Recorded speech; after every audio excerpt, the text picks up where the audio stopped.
Sean, Get Out was talk to me about when you first met Jordan Peele, when he first talked to you about this story. You know, you had done Donnie Darko and a couple of other movies with Richard Kelly, right? That's true. I was shooting a film in New Orleans with Keegan-Michael Key, who was one of our actors, and he had mentioned, "Oh, you got to meet with Jordan when we get back to LA. He has all these ideas for movies." And got back to Los Angeles and had coffee with Jordan. He actually pitched me Get Out, leading it by saying, "Well, here's one that you'll never make and nobody will ever make," but it was like something he had to get off his chest.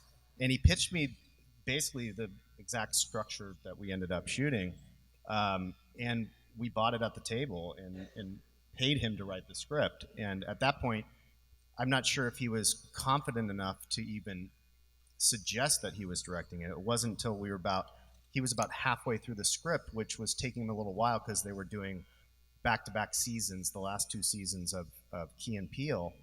And he called and he's like, "I'm halfway through." Long pause. "I think I need to direct it." And it had never crossed my mind for him to direct it at that point. And I said, "Okay, let me think about it. Let me call you back."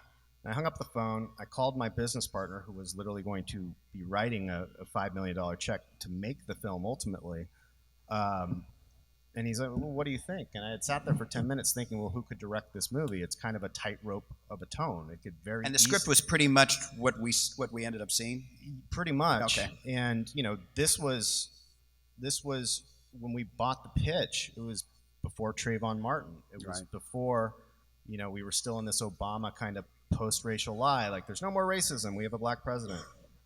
And I called him back 10 minutes later and said, "Yeah, you have to direct it. There's nobody else. I could, you think of hundreds of great directors, but this was his story. This was his voice. It had to be him."